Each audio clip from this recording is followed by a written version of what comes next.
No saben si Ricardo se va a conectar.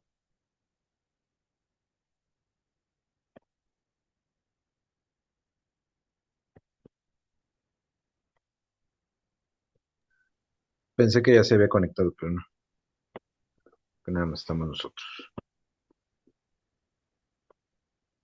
Así es. Bueno,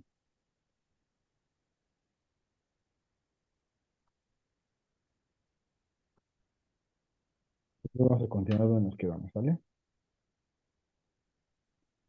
Habíamos pasado por párpados. Íbamos con frente, maestro.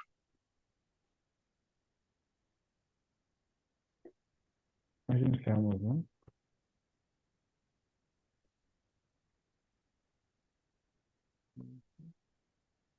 Aquí. Párpados. Seguimos con párpados, ¿no? Ok. Sí, porque el último que habíamos puesto el entropión y el ectropión. Muy bien. Párpados entonces. Tenemos alteraciones de la motilidad, ¿sale? Ujú. La tosis, ya lo hemos visto también en algunos medicamentos.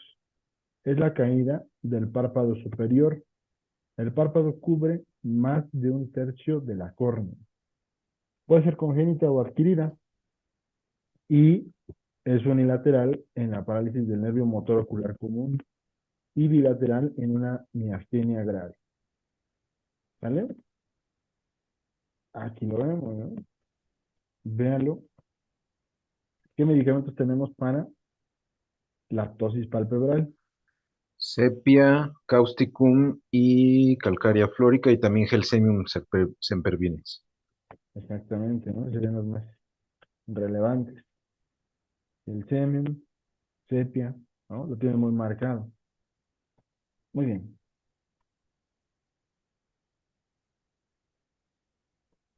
Tenemos alteraciones de la hendidura palpebral, ¿vale? Cuando está aumentada, podemos verlo en el síndrome de Portford, que es unilateral por irritación simpática cervical, ¿no? Que precisamente es eso, una irritación simpática cervical. Produce, o los síntomas que se producen es una medriasis, exoftalmia, y en la oftalmopatía hipertiroidea bilateral también de la enfermedad de Graves, ¿vale? El párpado superior no acompaña al globo ocular en la mirada hacia abajo. Aquí lo vamos a ver, ¿no? ¿Sí lo ven? No, ¿dónde se manifiesta, maestro? ¿Dónde está? ¿En En, cuál? La manifestación. ajá, o sea, ¿en el ojo izquierdo o en el derecho? Estamos en el ojo izquierdo, porque vemos que el párpado no sigue la motilidad del ojo, ¿no? Ah, ok. Perfecto. ¿Me puede repetir la diapositiva anterior un momento, por favor? Claro. Gracias.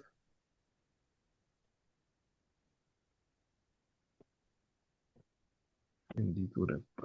Ya, profesor, gracias. Claro. ¿Qué más tenemos aquí? Cuando está disminuida en el síndrome de Claude-Bernard por parálisis simpática cervical también, ¿no?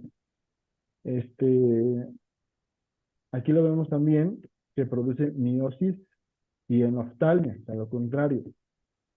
La oftalmos, que es la imposibilidad de que la hendidura palpebral se ocluya totalmente. Se producen úlceras corneales por sequedad ocular y dice aquí, los párpados no pueden distribuir las lágrimas por toda la superficie ocular. Yo creo que aquí más bien es y no sé, bueno, más bien que los párpados no, bueno, en pocas Ujú. palabras es que los párpados no se cierran por completo, ¿no?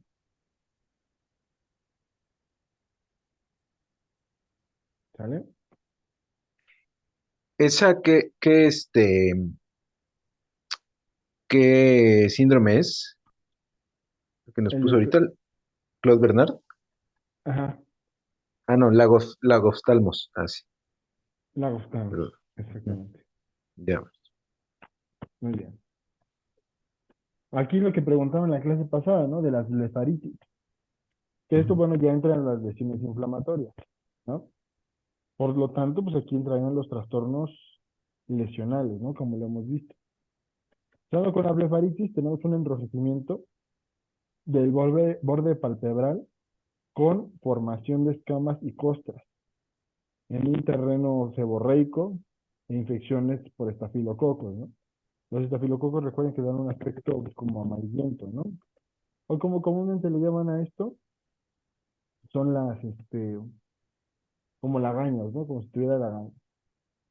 El orzuelo, pues ya la inflamación de la glándula de Sey en el borde palpebral externo, con tumefacción localizada y se pueden generar pus, ¿no? Estos son muy comunes, ¿no? Los orzuelos son muy comunes. ¿Qué medicamentos Verlos. tenemos para los orzuelos? Está Fisagria delfina y ay, Pasarela, Iris versicolor también creo. Y la más importante se me está olvidando.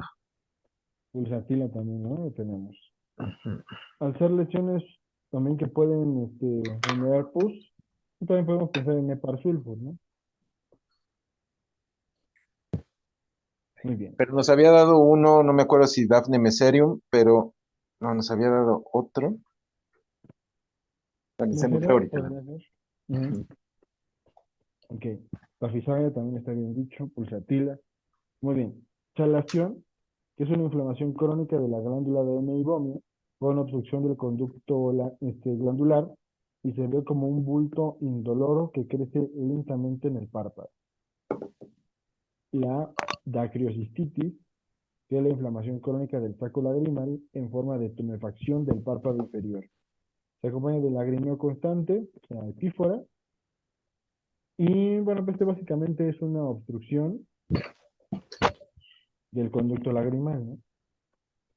El herpes zóster, que ya también lo habíamos mencionado, casi siempre es unilateral, y las microvesículas, y ya sabemos que la lesión fundamental del herpes son las vesículas, siguen el trayecto de la rama oftálmica, porque también ya sabemos que los virus herpes tienen la capacidad de invadir los nervios, ¿no? Bueno, de recorrer los trayectos nerviosos.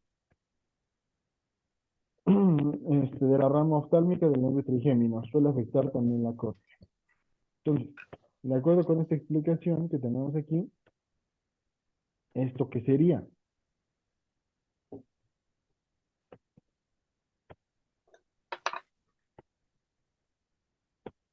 Pues es un orzuelo, ¿no? Ujú, exactamente, ¿no? Lo ponemos porque es lo más común que vamos a ver, los orzuelos. Entonces están causados por herpes. No, no, no. Los orzuelos Ajá, es una inflamación de la glándula, ¿no? ok, Puede ser por algún movimiento o por inoculación de bacterias, ¿no? Que ok, nos tocamos los ojos con las manos sucias, ¿no? O que estamos expuestos a un ambiente sucio, ¿sí? sí, Entonces lo que provocamos es algo similar a lo que sucede en el acné. Es un folículo o una glándula en este caso, ¿no?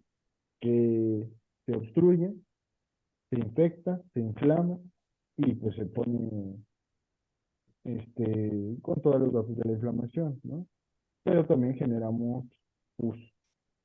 Entonces es algo parecido a lo que pasó en el acné. Pero esto tiene más que ver con la higiene, ¿no? O con estarnos tocando los ojos con las manos sucias. ¿De acuerdo? Esto es lo que comúnmente luego le llaman en los pueblos berrillas, ¿no? ujú, Exactamente.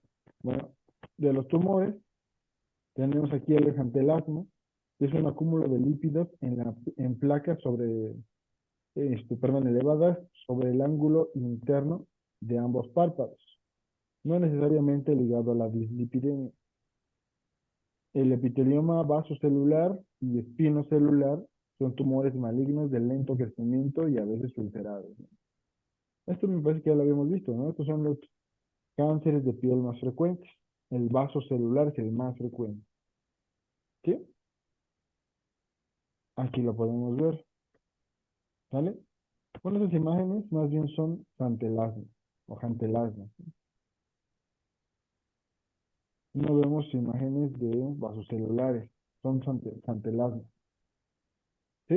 Pero vean, aquí se ve como un acúmulo, ¿no? De lípidos, como lo vemos en la descripción. Acúmulo de lípidos en placas elevada sobre el ángulo interno. ¿Perfecto? Muy bien. El edema, bueno, puede tener diferentes causas, ¿no? Tenemos el infeccioso, en la enfermedad de Chagas, que puede producir el signo de romaña o de chagoma de inoculación con gran edema unilateral y ganglio preauricular palpable. En procesos alérgicos, ¿qué medicamentos podríamos tener para las conjuntivitis alérgicas? Allium cepa, Ujú. em,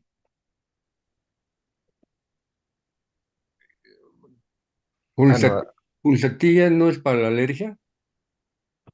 Podría ser en algunos casos, ¿no? Bueno, además de que sabemos que para la alergia pues tenemos también a sulfur, ¿no? Mucho mejor. Ujú. Aralia racemosa, Mm, que que es también para rinitis, ¿no? ese no sé cuál es, ¿sabe cómo? Aralia racemosa, lo he utilizado para rinitis con buenos resultados. Ok. Ahorita le digo si quiere, a ver, Ajá. si tiene otro nombre. Ah, ok. Ajá. Además nos falta uno muy importante, ¿no? Muy Sí, parecido a Alien CPAP, pero con más manifestaciones oculares.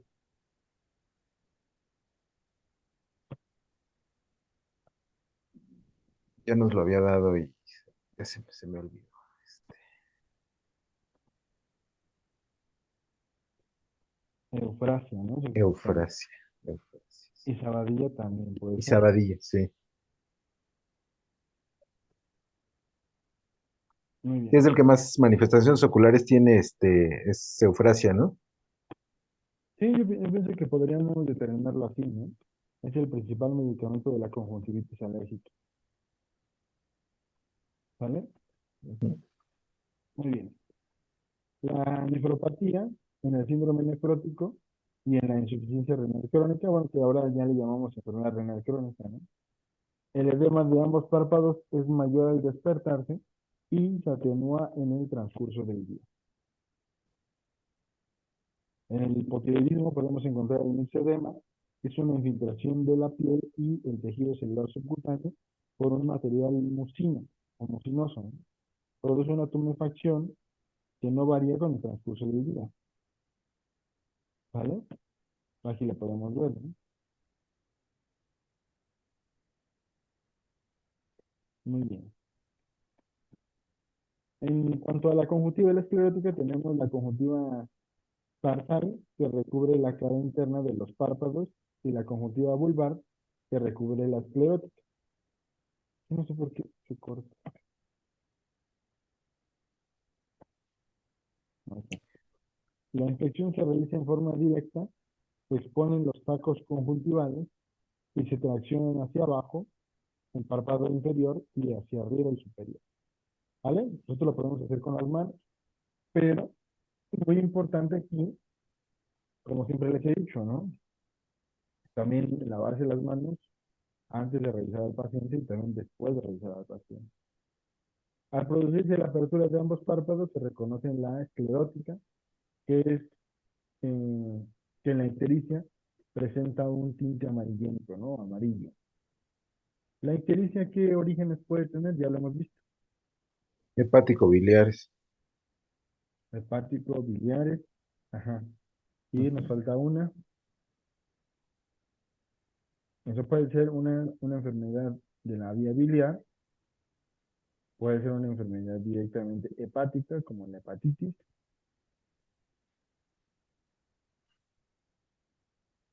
¿Y cuál más?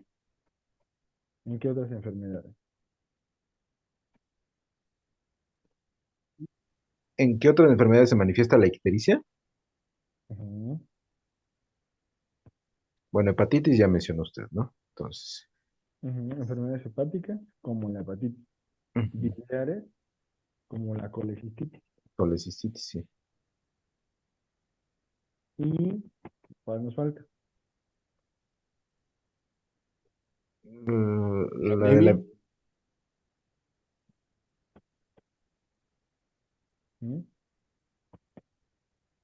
anemia y la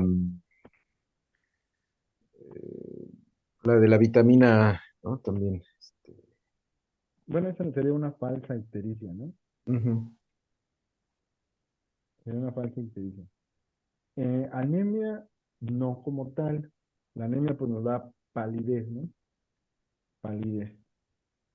Pero sí puede haber anemia por hemólisis, que la hemólisis pues es de la siguiente causa, ¿no?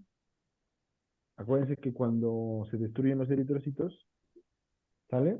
El primer paso del metabolismo de la hemoglobina es, es transformarla en bilirrubina no conjugada, ¿no? Que se puede acumular en la sangre y dar el tinte ictérico. Ya cuando la bilirrubina pasa por el hígado, pues ya le llamamos conjugada, ¿no? Entonces puede ser que la enfermedad esté, como le llamamos, ¿no? Antes de pasar por el hígado, ¿sale? Ujú. Bueno, la bilirrubina esté elevada antes de pasar por el hígado. Se presenta una ictericia que le podemos llamar prehepática. La ictericia de origen hepático, como la inflamación del hígado, las hepatitis. Una ictericia post-hepática, que serían las vías biliares, ¿no? Son nuestras tres posibilidades. Por hemólisis, por una enfermedad intrínseca del hígado o por una obstrucción de la vía biliar. Esas son nuestras tres opciones. Ok. ¿Qué más tenemos? En la conjuntiva tarsal se reconoce la palidez de la anemia, bueno, lo que les decía, ¿no? La palidez, y pueden aparecer petequias embólicas en la endocarditis infecciosa. Es un dato muy importante, ¿no? Entonces, ¿cómo lo hacemos? Pues traccionando los párpados. El inferior hacia abajo, el superior hacia arriba, con las manos. Obviamente, pues las manos tienen que estar limpias, ¿no? Como ya lo mencionamos. Siguiendo con la córnea, el iris y la pupila. Aquí nos corta. Ahí está. La córnea es una capa translúcida y brillante, no vascularizada, que por su transparencia permite examinar el iris y la pupila. El examen directo se puede observar, aún así sea en el examen directo, ¿no? El arco senil o gerotoxón en los pacientes de edad avanzada. Esto se ve como un anillo blanco amarillento bilateral ubicado en el limbo esclerocorneal. Tiene mayor incidencia en portadores de dislipidemia y de afecciones cardiovasculares. La deformidad de la córnea se conoce como queratocono, eh, que es una degeneración en forma de cono frecuente en altas miopías. Otra lesión habitual corneal es la queratitis, superficial o profunda, de etiología bacteriana o viral, cuyo clásico exponente es la queratitis herpética. ¿Sale? Aquí lo vemos, ¿no? El arco senil o gerontoxón. Aquí otra vez.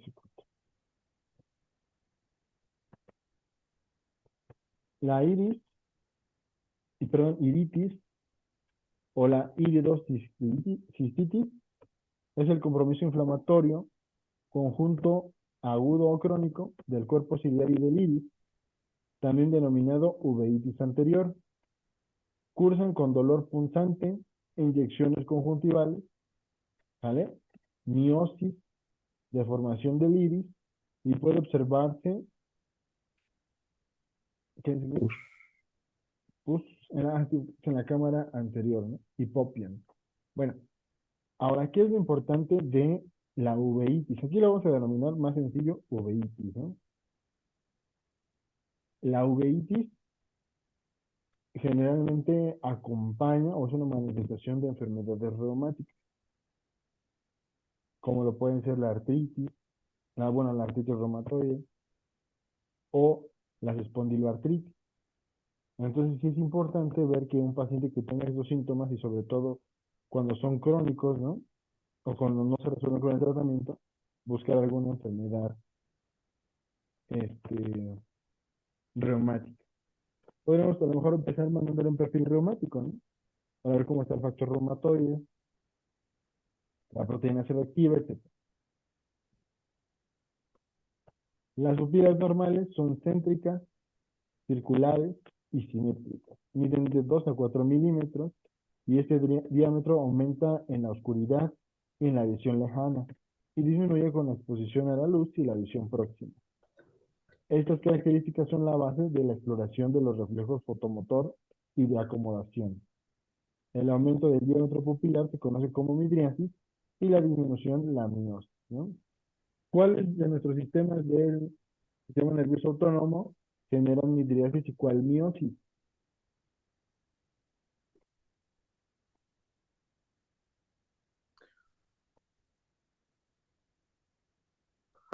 A ver, ¿cuál es la pregunta, maestro? Ajá. De nuestro sistema nervioso autónomo, que sabemos que se divide en simpático y parasimpático, ¿cuál de ellos se encarga de la midriasis y cuál de la miosis? Yo creo que el La, simpático es la midriasis, ¿no? ¿Mm? El Sí, simpático es cuando produce la midriasis, ujú, aumenta el diámetro para poder ver mejor el peligro, ¿no? así es. ujú, Y la miosis, por lo contrario, ¿no? Por el parasimpático. Bueno, sí, cuando las pupilas presentan distinto diámetro entre sí, se denomina anisocoria. Y es frecuente encontrarla en hematomas cerebrales que causan hipertensión endocraniana. Es un dato muy importante de alerta, ¿no? O sea, una asimetría en el tamaño de las pupilas. Aquí, ¿cómo están estas pupilas? ¿Simétricas o asimétricas?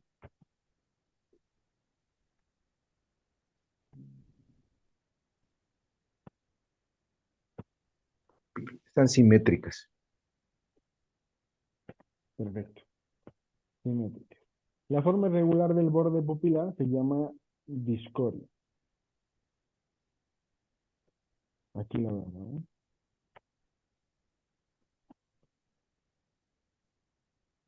Esta más bien parece ser una imagen de anisocoria, ¿no? Muy bien, a ver, vamos a acomodarla. Entonces, en la inspección, bueno, esto ya para concluir la exploración de los ojos, ¿no? ¿Alguna duda, pregunta? Por ejemplo, aquí que están irregulares, ¿por qué es o por qué podría ser? Son trastornos neurológicos graves, Mm, como uno de ellos puede ser el aumento de la presión intracraneana. El aumento de la presión intracraneana puede deberse a que haya algún tipo de sangrado dentro del cráneo, mm, que puede ser también que haya algún tumor, alguna manifestación en la cual aumente la producción del líquido cefalorraquídeo o bien se disminuya su absorción. El líquido cefalorraquídeo, que es el líquido donde está suspendido nuestro cerebro, ¿vale? ujú. Depende de un equilibrio en cuanto a la producción y la absorción, ¿no? O sea, se produce el líquido y ese mismo líquido se va absorbiendo. Puede haber un desequilibrio por las dos vías, ya sea que se produzca demasiado o que por el contrario disminuya su absorción por algún tipo de obstrucción, ¿no? Eso puede ser. Entonces, ¿qué es lo peligroso de esto? Que el aumento de la presión intracraniana puede destruir las neuronas. Y al destruir las neuronas, pues el paciente se puede morir, ¿no? Entonces, sí es una situación grave. Es un problema funcional. Pues más bien depende, ¿no? Si el paciente a lo mejor, bueno, esta es una manifestación, sí, funcional, ¿no? Ok. Pero puede venir de una lesión cerebral. Entonces, sí se tomaría como una lesión, o se tendría que atender como una lesión. Pero siempre y cuando pues, lo verifiquemos, ¿no? A lo mejor este paciente sí valdría la pena, pues mandarle a hacer estudios como una tomografía, para ver qué está Ok. pasando ahí. Ujú, exacto. Bueno, entonces continuamos con nariz, ¿vale? En la inspección se pueden detectar lesiones dermatológicas como en la rosácea, un trastorno crónico de la unión pilosebácea de la cara, de la cara, aquí sería más un aumento de la reactividad capilar al calor, exposición al sol, ambientales, calefacciones, hornos, etcétera. Sobre una base eritematosa se asientan pápulas, pústulas, nódulos y telangiectasias, distribuidas en mejillas, frente, nariz, que pueden deformarla y producir un aspecto abullonado, conocido como rinocina. Todo esto de la rosácea. ¿Sí? La rosácea es algo muy común, ¿no? Son esas personas que habría que revisarlas bien, ¿no? Pero por lo común son muy reactivas a ponerse colorados, ¿no? Ahora, ¿esto a qué terreno pertenece?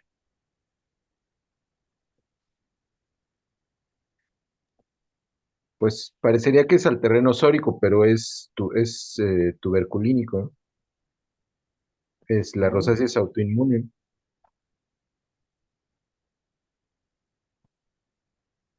no, no, No, bueno, más bien no estoy seguro de que sea autoinmune, ¿sabes? Habría que checarlo, pero este a tipo ver. de lesiones o este tipo de enfermedad es de la psicosis. A ver, permítame. Tantito.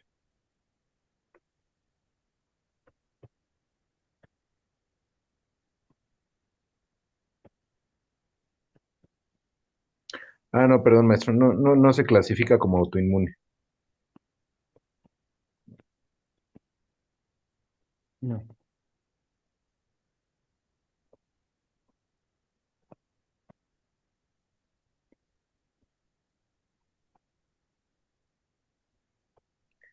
Aunque algunas autoinmunes, como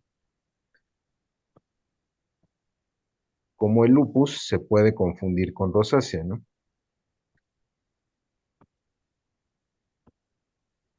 sí, eso sí, puede ser un diagnóstico diferencial.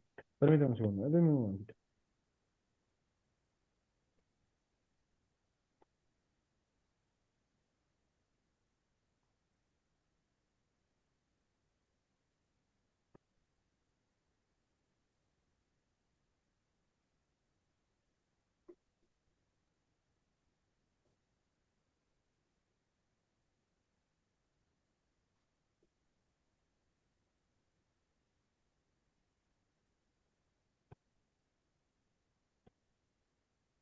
Bueno, a ver entonces.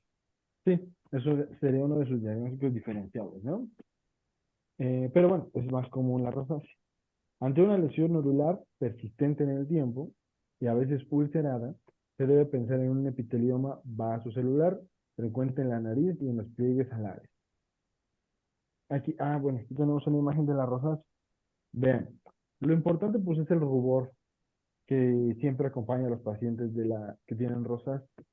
Muy reactivos al calor, muy reactivos, pues sí, ¿no? Cuando sienten vergüenza, pues también. Pero también otro dato muy importante es la telangiectasia. ¿Qué es la telangiectasia? No sé si lo alcanzan a ver, pero en las mejillas se alcanzan a ver como vasitos sanguíneos, pequeños, ¿no? Pequeños, pero ahí están dilatados, como como patitas de araña, Como varices, como si fueran varices, ¿sí? Nada más como que, las que pues, hace Pulsatila, mm, pues sí, podrían ser, acónito, más bien sería como de acónito, ¿no? acónito, Exacto, aquí tenemos estas telangiectasias. Aunque el medicamento más importante para este problema, ¿cuál creen que es? no sé, como Mila tal vez. Cifilinum. Bueno, no, pero sería el ¿Cuál nosol. sería, cuál sería el medicamento número uno de la psicosis? Pues está, Tuya occidentalis. El occidental, ¿no? Entonces ahí está, ahí lo tenemos. Entonces, ¿sí sería tuya? Sí. Tuya occidental, sí. Ok. Entonces, aunque si fuera que no tienen manifestados síntomas mentales de la psicosis, pero tienen los factores lesionales en la piel, se puede aplicar tuya, pero en potencia baja. En potencia baja, sí podría ser, ¿no? Ujú. Aunque más bien esto, pues es un problema funcional, ¿no? Es un problema funcional, es un trastorno funcional, ¿vale? Es una hiperreactividad que podríamos llamar capilar, ¿no? Porque el Ujú. paciente es hiperreactivo, como les digo, a la vasodilatación generada por el calor, por el sol, por algunas situaciones incluso emocionales, ¿no? Entonces, más bien es eso. Sería utilizar una 30. ¿En qué situaciones podemos utilizar un tuyo accidental y se la afecta? ¿Cuál es la lesión fundamental de piel de la psicosis? Las verrugas, ¿no? Entonces, las verrugas, ahí sí, ¿no? Si nosotros, nosotros tenemos un paciente que tiene rosácea y aparte tiene verrugas, pues entonces sí, sería lo más frecuente, ¿no? Pero si solamente estamos hablando de la rosácea, la recomendación es 30. Ok. Muy bien. Seguimos avanzando. Aquí otra vez.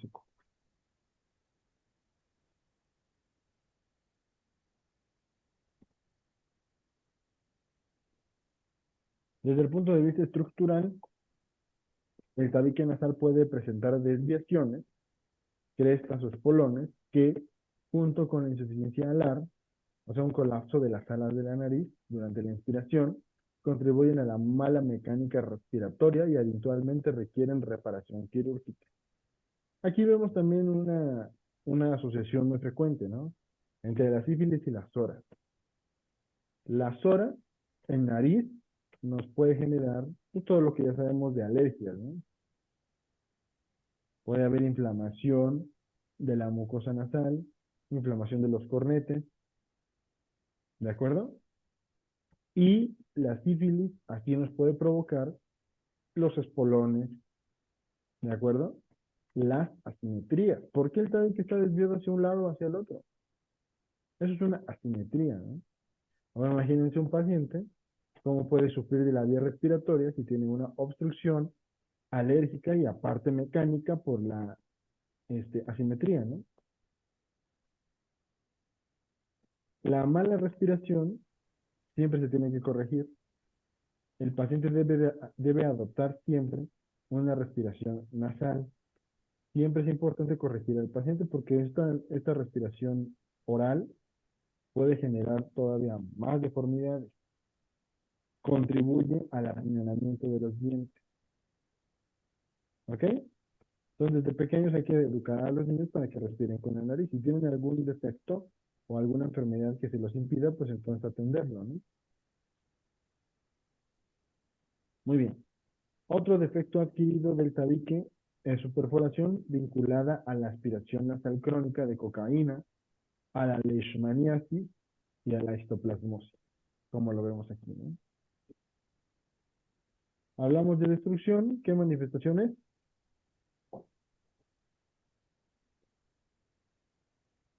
La, la obstrucción, Ujú. No, más bien la destrucción. La destrucción, Ujú, ¿qué medicamentos es para eso? ujú. Pues el primero es mercurios vivos, No, no, también pero ¿qué está terreno? aurum. Terreno. ¿Qué tenemos? Sifilítico. sifilítico. Perfecto, muy bien. Entonces, pues aquí lo vemos, ¿no? O sea, siempre vamos a encontrar esta semejanza. Un paciente que tiene adicción a la cocaína va a cursar con destrucción, ¿no? Es un comportamiento de la psique. Yo siempre les digo, ¿no? La personalidad del paciente, ujú, su comportamiento, siempre va a ser semejante a su enfermedad, ¿no? Muy bien. Continuando con esto, tenemos aquí la nariz, que la obstrucción nasal es una queja frecuente del paciente y está relacionada con procesos alérgicos como la rinitis alérgica, virales como el resfriado común, bueno, este es pasajero, ¿no? No debe durar más de 2 semanas. Mecánicos como los pólipos nasales, y distróficos como, pues además tienen que ser inflamaciones conjuntas de la pirámide nasal, el paladar y el maxilar. La palpación dolorosa con los pulgares del examinador sobre los puntos entre las cejas, la raíz de la nariz y sobre ambos senos maxilares, ¿sale? Cerca, ¿qué dice aquí? ¿En dónde? Serra. Ahí Bueno, dice senos maxilares y que serra. Ahí está escrito como serra, pero no sé, el acción. bueno, Bueno, aquí el chiste es, lo que debe decir es que cuando nosotros presionamos, ¿sale? Cuando nosotros hacemos esta presión, se va a despertar dolor importante en los pacientes que tienen sinusitis. En estas regiones, ¿no? O sea, ponemos entre las cejas, en la raíz de la nariz y sobre ambos senos maxilares. Ujú. El examen se completa con la realización de la rinoscopía anterior. Aquí lo vemos, ¿no? Vean esta inflamación.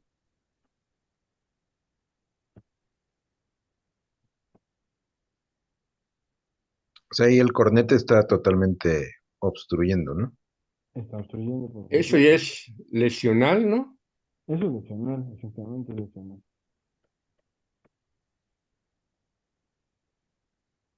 Ah. Y cuando las fosas nasales se obstruyen en forma alternada, ¿eso sería funcional o ¿Se también obstruyen en lesional? forma de qué?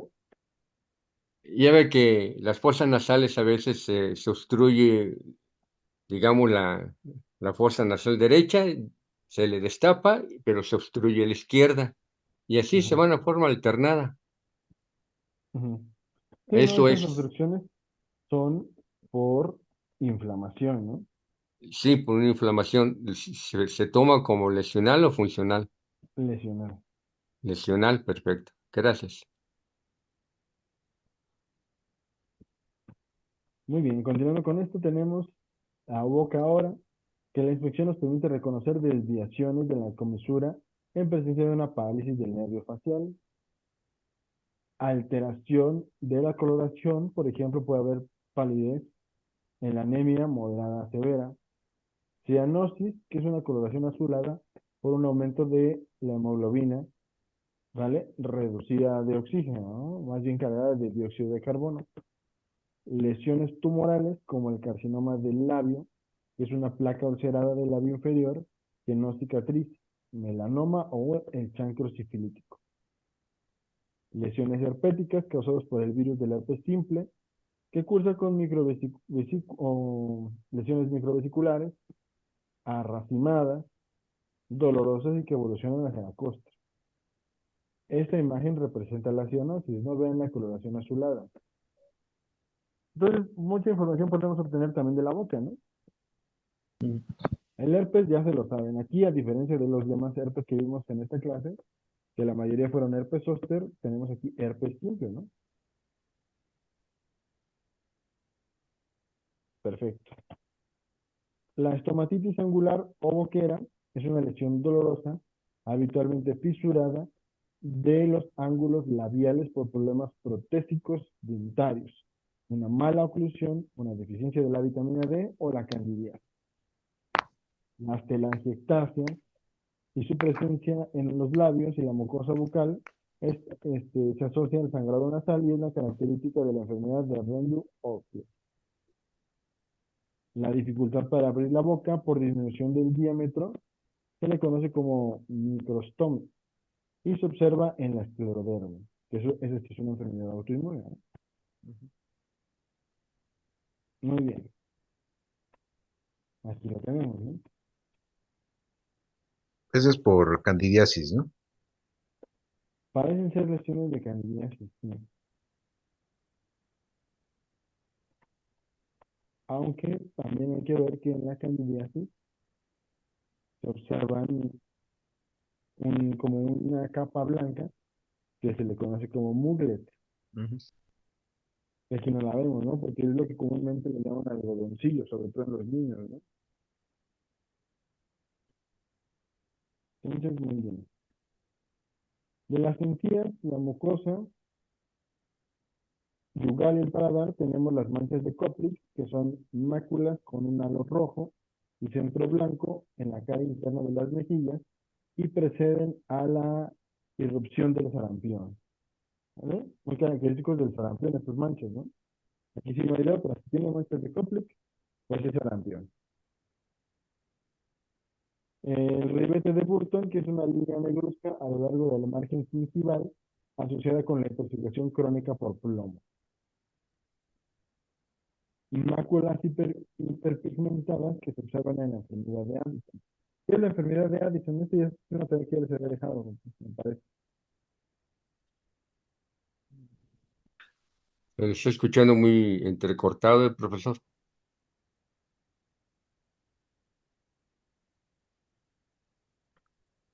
Ajá. No nos dejó la enfermedad de Addison, pero a ver si quiere si la podemos checar, si nos permite. No se lo dejé, ya me acuerdo que sí.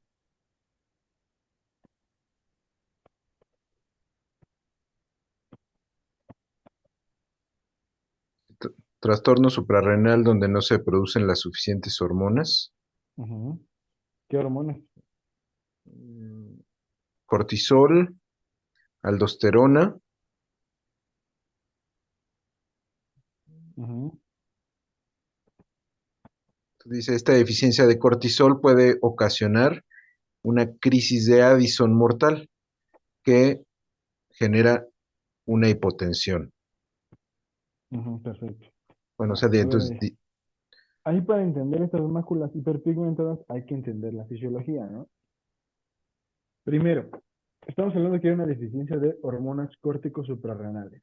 ujú, ¿Cómo se producen las hormonas córticos suprarrenales?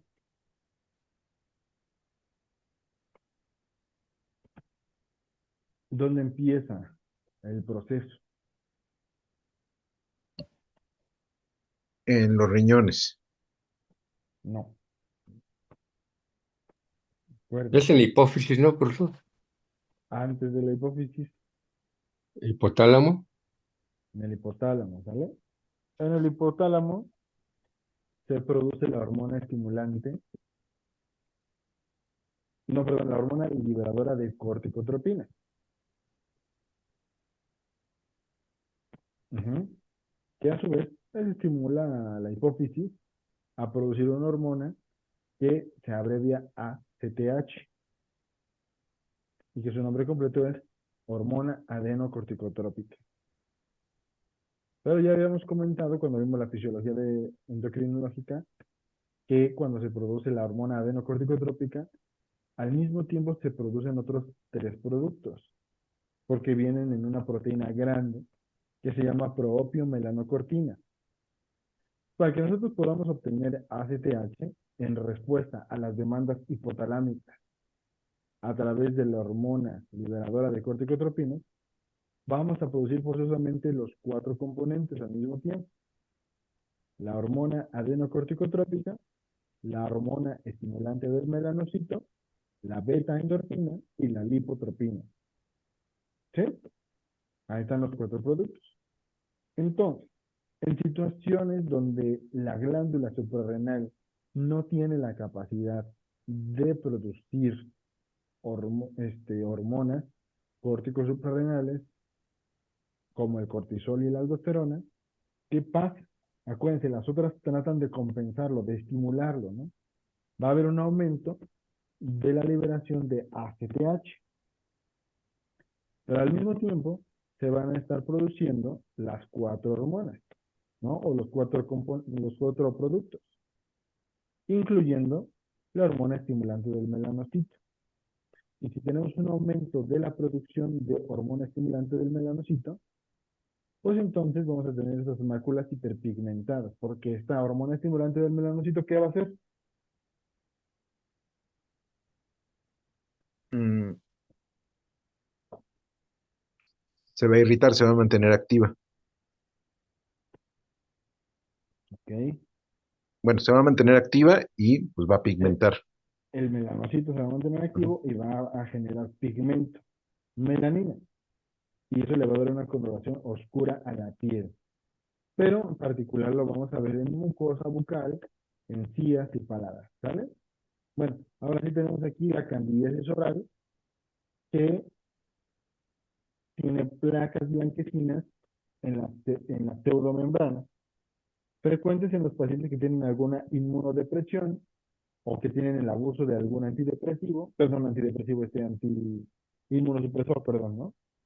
Y también por el uso indiscriminado de antibióticos, producidas por Candida albicans y se desprenden fácilmente al tocarlas. ¿Vale? A ver, denme un segundito, permítanme.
Ya, seguimos.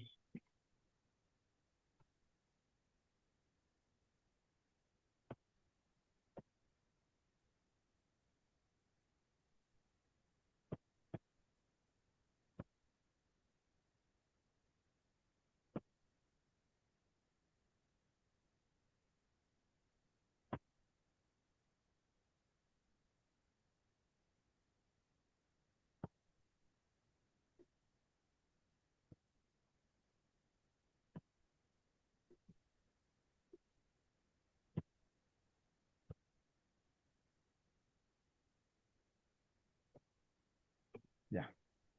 Entonces, ¿qué más tenemos aquí? A ver, ¿esto qué es? Mm, no se alcanza a ver bien la imagen, ¿no? Bueno, seguimos avanzando. Tenemos encías, mucosa yugal y paladar. La gingivitis es el enrojecimiento y la tumefacción de las encías, ajá, que hacen prosidencia entre los dientes y sangran con facilidad. Esto quiere decir que pues se notan, ¿no? Se notan inflamadas, se notan edematizadas y por lo tanto se ven como si estuvieran aumentadas de tamaño. O sea, como que avanzan, ¿no? O abarcan más superficie de los dientes. Es producida mayormente por bacterias de la placa dental. La hipertrofia gingival es un agrandamiento de las encías con tendencia a cubrir los dientes que se observa en el embarazo, el tratamiento con difenilhidantoína y en la leucemia. Lesiones ulceradas o afta, que son dolorosas, recidivantes, únicas o múltiples, de origen idiopática, como la estomatitis aftosa recurrente, o relacionadas con la enfermedad de Behçet, que esta está asociada a úlceras genitales también. ¿Cuál es la enfermedad de Behçet? Es una vasculitis, esta también de origen autoinmune. ¿Qué médica? Aquí tenemos, ¿no? La hipertrofia. Véanlo.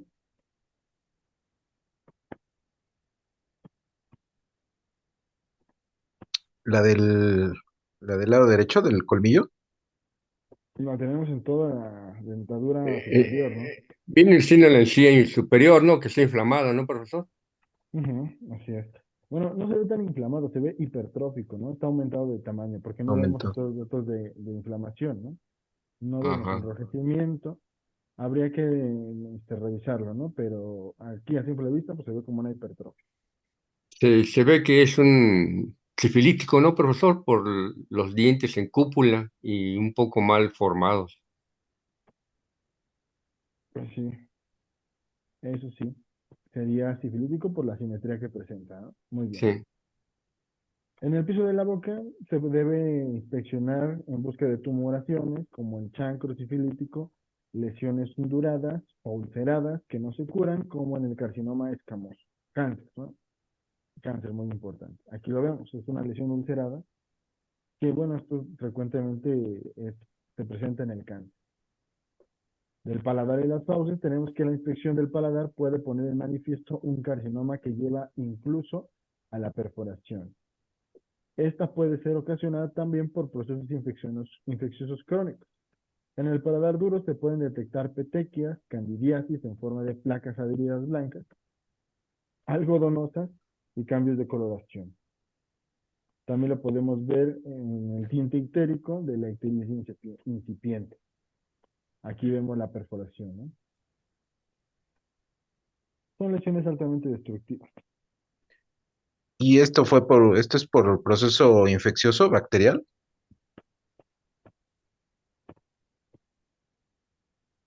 No, más bien estos son procesos tumorales. Sí puede haber bacterias, ¿no? Ujú.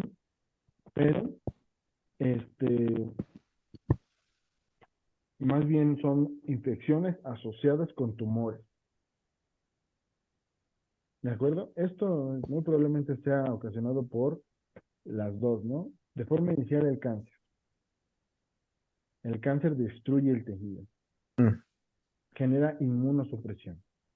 Y esos tejidos dañados son fácilmente infectados, sobre todo pues, en las bacterias que tenemos en la boca, ¿no? Las fauces se investigan solicitándole al paciente que abra la boca en su máxima amplitud, emitiendo el fonema A para despejar la región amigdalina y la cara posterior de la faringe, ayudándose con un bajalenguas o abatelenguas. Se puede observar así la pared faríngea posterior, las amígdalas y el movimiento de los pilares anteriores y de la úvula. Las amígdalas pueden ser grandes y aproximarse a la línea media, pero pero no estar necesariamente afectadas o infectadas, ¿no? Que eso es lo que vemos en las hipertrofias amigdalinas. Pueden estar grandes, pero no inflamadas. Esta hipertrofia no es indicatoria de enfermedad en sí misma, pero sí nos habla un poquito de los antecedentes, ¿no? Por ejemplo, la hipertrofia amigdalina se ve en los pacientes de la sífilis. Las criptas amigdalinas pueden contener material descamativo blanquecino que debe distinguirse de las placas exudativas de la amigdalitis pultácea. Aquí las tenemos, ¿no? Estas amígdalas se ven hipertróficas, pero no se ven inflamadas.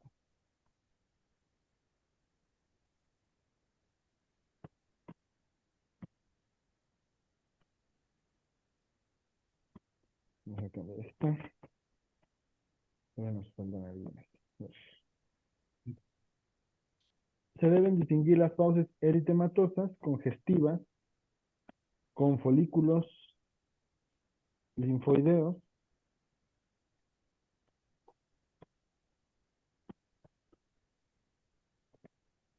visibles a la inspección, características de las faringitis virales, de aquellas que presentan placas exudativas blanquecinas sobre un fondo eritematoso propio de la faringitis bacteriana, con adenopatía satélite, subángulo maxilar.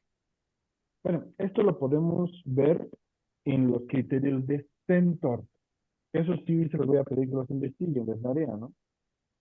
Importante distinguir bueno, que ya lo hemos visto también, ¿no? Distinguir las inflamaciones faríngeas de causas bacterianas y de causas virales.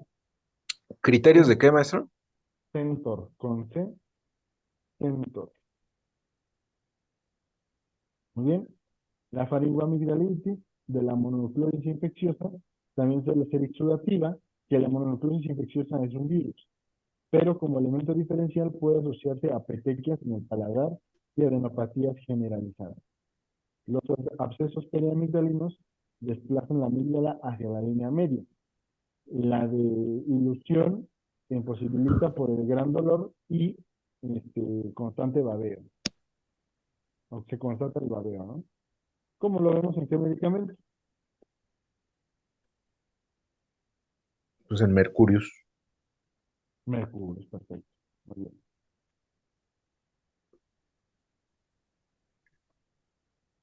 De la lengua tenemos que debe inspeccionarse en toda su extensión. Hay que indicarle al paciente que abra la boca y observar el dorso.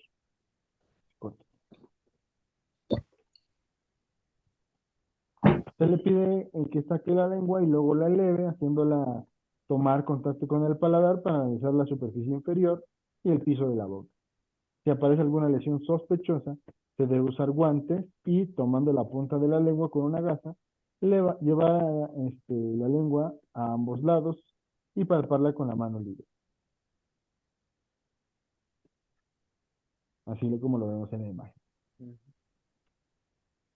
La macroglosia, que es una lengua grande, se observa en el síndrome de Down, en el hipotiroidismo y en la acromegalia. Ya saben ustedes pues, qué es el hipotiroidismo y qué es la acromegalia, ¿no? Y que dice aquí los tumores malignos están representados por el carcinoma de lengua, úlcera indurada vinculada al hábito tabáquico y afecciones premalignas como la leucoplasia.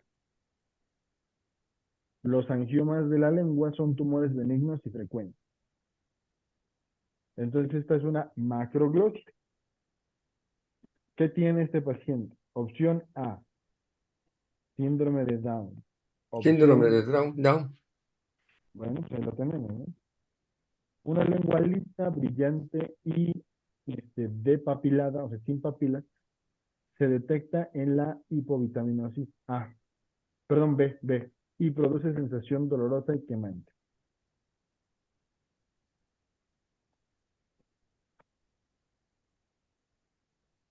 La lengua saburral se ve blancuzca por alteración de la descamación y se presenta en los cuadros febriles, en la deshidratación y en el reflujo gastroesofágico. Como siempre les he dicho, ¿no? La lengua blanca es un dato muy frecuente de enfermedad digestiva.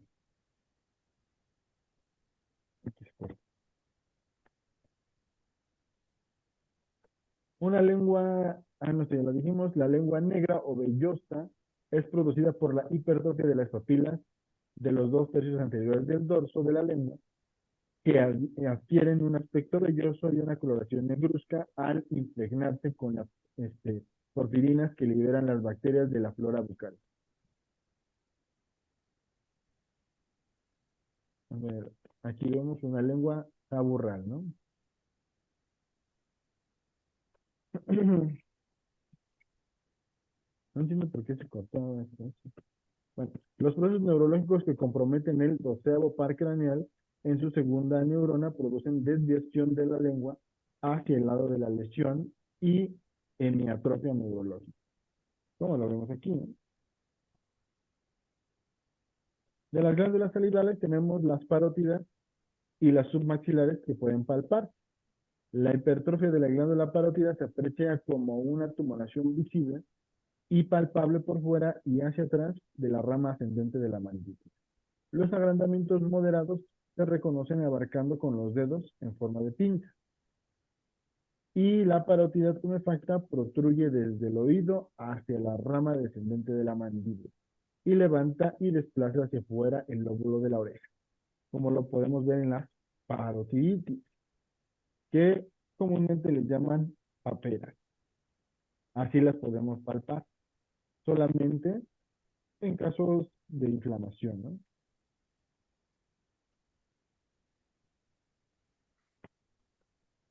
La parotiditis viral endémica o papera suele ser bilateral y la bacteriana nada más unilateral, con enrojecimiento de la piel que la recubre.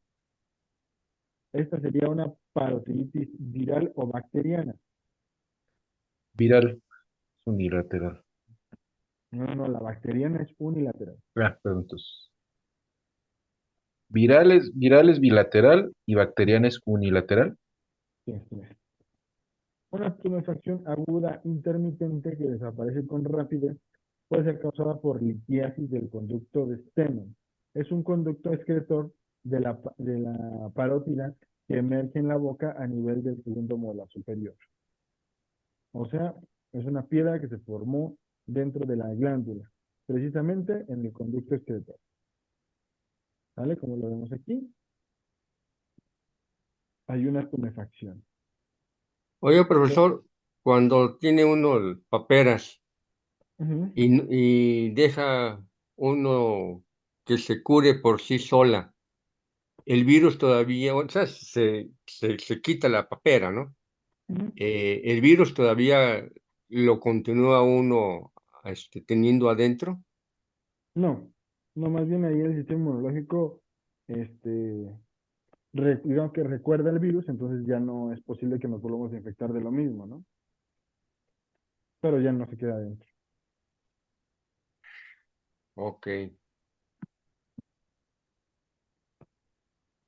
Perfecto.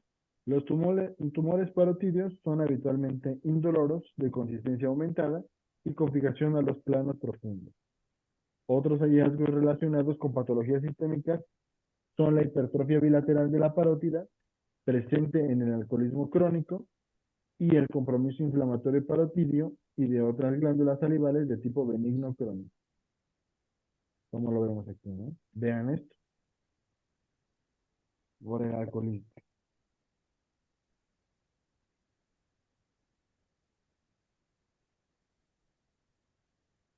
Tenemos aquí la glándula submaxilar también, que está sujeta a procesos inflamatorios o procesos obstructivos de su conducto por litiasis, piedra. Se debe hacer el diagnóstico diferencial entre glándulas salivales aumentadas de tamaño y adenopatías, lo que en ocasiones puede resultar dificultoso mediante la palpación, ¿no? Que siempre palpamos los ganglios, ¿no? Que es lo más común que se inflame, pero pues también podemos encontrar inflamación de las glándulas submaxilares que están localizadas en la misma área. Por eso se llaman glándulas submaxilares y por eso se llaman ganglios submaxilares. La glándula submaxilar agrandada se palpa mejor pidiéndole al paciente, permítame,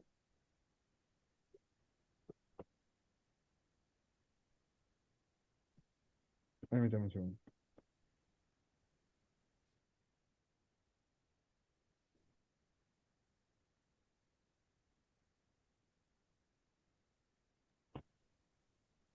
Ya, perdón, ¿eh? Entonces aquí tenemos que se debe hacer un diagnóstico diferencial entre glándulas salivales aumentadas de tamaño y adenopatías, ¿no? Como lo decíamos.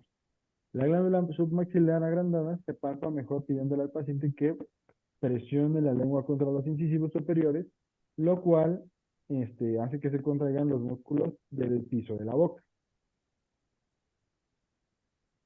¿De acuerdo? Ujú. Bueno, aquí lo vemos más bien como palpando la parótida, ¿no? Muy bien. De los oídos tenemos que el examen de las este, orejas tiene importancia semiológica. Puede sufrir malformaciones congénitas en tamaño y forma. Vamos a cortarlo. La presencia de un surco diagonal en el lóbulo de la oreja, denominado surco coronario o signo de Frank, está asociado a la enfermedad arterial coronaria, en especial en pacientes entre los 30 y los 60 años. Como lo vemos aquí, ¿no? ¿Y eso a qué se debe, profesor? Es un aumento de los factores que pueden provocar un infarto, ¿no? Al miocardio.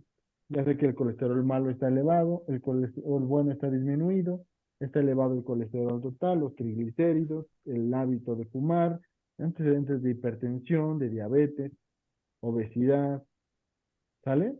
Vida con estrés, etcétera, etcétera. Ok. Bueno, entonces, ¿aquí alguna duda o pregunta?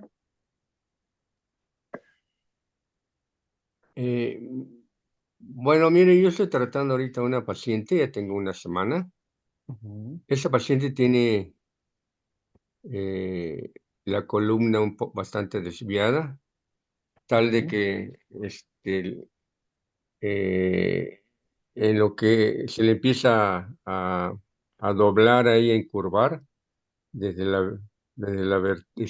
vértebras dorsales inferiores y se curvea bastante en la vértebra cervical inferior. La he estado tratando porque tiene un dolor tanto en en la vértebra cervicales,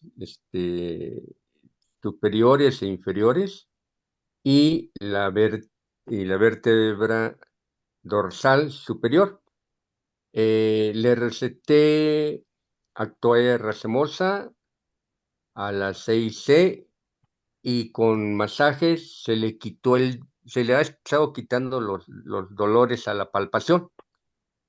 ujú, Eh, ya de 4 o 5 puntos dolorosos que tenían, ya nada más le queda uno, que es en la ujú, cervical inferior, en la cervical, sí, en la cervical, pero en la inferior, pero ya no es tanto. Eh, pero ahora quiero pasar a componer su, pues, su linealidad porque todavía está curviada su estructura de la columna vertebral. ujú, Eh, Pienso darle también a la 6C calcárea flórica, ujú. calcárea flórica o calcárea carbónica, todavía no me decido, y con masaje porque he visto que con los masajes se compone este, la curvatura de la columna vertebral, pero pues tengo que ayudarme con la homeopatía, porque pues, si no, pues se vuelve otra vez a deformar. Mi Ujú. pregunta es, ¿estoy bien con la 6C? Ahorita le digo, no me decido si le doy calcárea flórica o le doy calcárea carbónica. Vamos ¿Usted a qué ver, cree? no, definitivamente calcárea flórica. Sí, ¿verdad? Definitivamente calcárea flórica, estamos hablando de una simetría, muy probablemente sea una constitución flórica, ¿sale?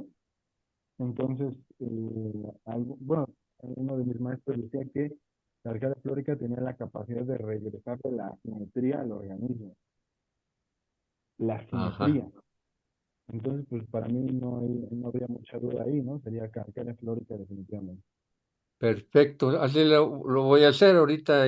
Nada más le quito el último dolor que tiene de la Ujú. cervical y ya le cambio el medicamento. Pero ahí voy bien, profesor. Perfecto, muy bien. Bueno, pues entonces nos mantiene al tanto, ¿no? Sí, De lo que pase con este paciente. sí, profesor. Gracias. Bueno, entonces si no hay más comentarios, por el momento dejamos la clase hasta aquí. Mi nombre es Raúl Cruz y nos estamos viendo. Muchas gracias, maestro. Hasta luego, profesor. Muchas gracias. Bye. Luego.